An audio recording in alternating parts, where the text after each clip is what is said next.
हमारे मंच पर बैठे स्वामी जी और माननीय सांसद जी और हमारे जितने उत्तर प्रदेश, मध्य प्रदेश, राजस्थान से हमारे सभी दस्यु भाई जी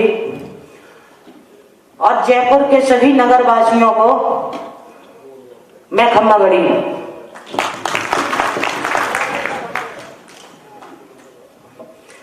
मैं आज इतना खुश हूं कि जयपुर में मैं दोबारा आई हूं। आज विष्णु के द्वारा दोबारा मौका मिला है जयपुर धरती पे आने का, तो मैं अपने आप को बड़ा सौभाग्यशाली समझती हूं। और हर भाई या माता बहनों को सभी को बताना चाहते हैं कि पेड़ पौधों के बारे में जितना हमारा दस्यु समाज जानता है वो हो सकता है कि कोई किसान नहीं जानता है,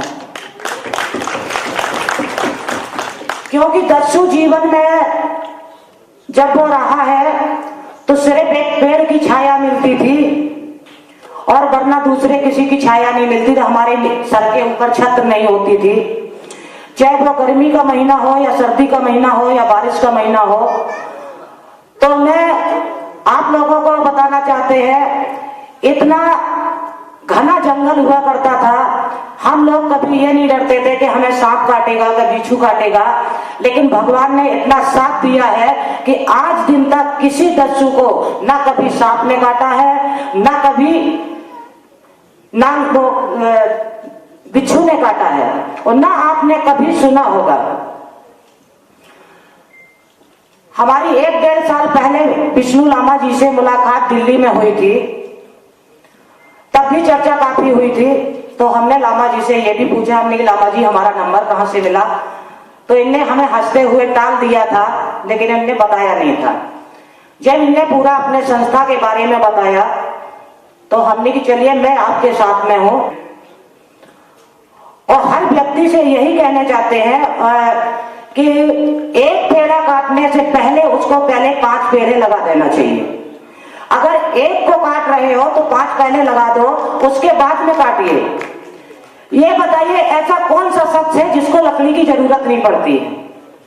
किसी कवि ने लिखा था कि जीते लकड़ी मरते लकड़ी, देख तमाशा लकड़ी का, और जिस दिन हम भी पैदा हुए तो पलंग बिछाता लड़की का। तो हर चीज लकड़ी की होती है। तो आप लोग हर वृक्ष को लगाना चाहिए। ये नहीं है कि मनुष्य ये कान से सुनता है उस कान से निकाल देता है। वृक्ष लगाना बहुत आवश्यकता है। आप देखिए, आदमी कहता कि हमारे देश में सूखा पड़ रही है, ये प्रभाव किसका पड़ रहा? वृक्ष का। जब वृक्ष घने होते हैं तो तापमान को खींचता है, लेकिन वृक्ष की जगह पे हर जगह टावर जरूर लग रहे हैं, और टावर से मानसून नीचे को नहीं आता है, ऊपर को जाता है। ये हर व्यक्ति जानता है, लेकिन कहना नहीं, करना नहीं कोई चाहता है। और आज हम लोग यहाँ पर खड़े हैं, दस्यु जीवन काट के आए हैं, तो हमें पता है कि कैसे क्या है, क्योंकि मैं भी 17-18 साल जंगल में काट के आज समाज के अंदर आई। लेकिन मेरे को जब पूर्व दस सुंदरी सीमा परिहार बुलाया जाता है तो एक बड़ा फील होता है कि ये साला मैं कितना भी अच्छा काम करे, लेकिन ये दस्यु जीवन का मैं कभी नाम नहीं मैट पाएंगे। लेकिन हम समाज से पूछना चाहते हैं, सरकार से पूछना चाहते हैं, अपने मीडिया भाई से पूछना चाहते हैं, पुलिस प्रशासन से पूछना चाहते हैं कि हमारे माँ बाप ने तो नाम नहीं रखा है। बच्चा पैदा होता है तो माँ के पेट से अपराधी नहीं होता है, ये समाज बनाता है। ये परिस्थितियां कहीं ना कहीं उसके साथ में गलत होता है, तब वो जाके राइफल को धारण करता है, तब वो दस्यु जीवन में पहुंचता है।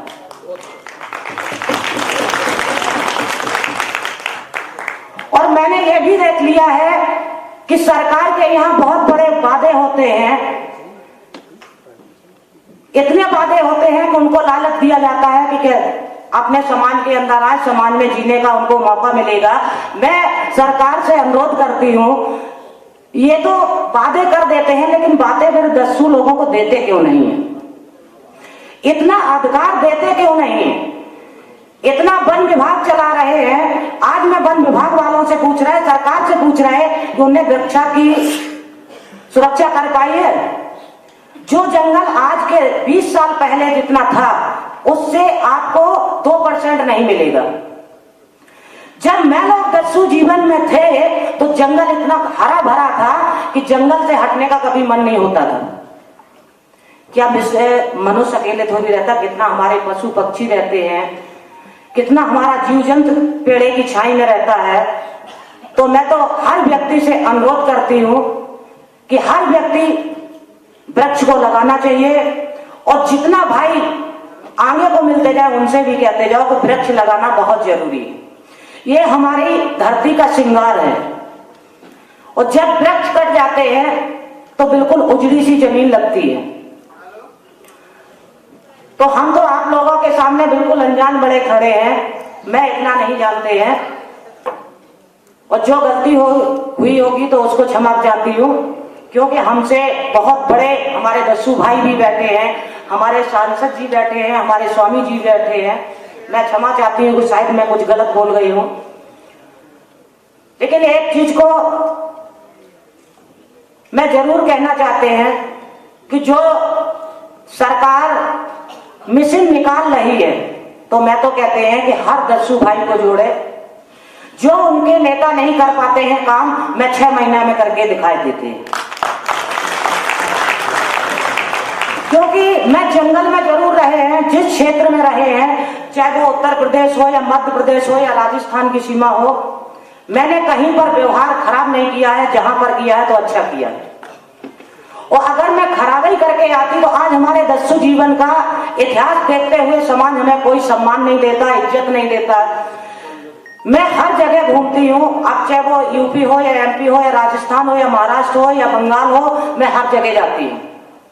मैंने कभी सपने में नहीं सोचा था कि मैं कभी डामर की सड़क देख सकती हूँ, लेकिन किसी बुजुर्ग का, किसी माता पिता का, किसी गरीब का मेरे पास आशीर्वाद है, जो मैंने कुछ अच्छा किया होगा, हमारे माता पिता ने अच्छा किया होगा, जो आप लोगों के सामने हमें उपस्थित होने का एक सौभाग्य प्राप्त किया है। यहीं पर मैं अपनी बात को विराम देती हूँ। जय भवानी, जय हिंद, जय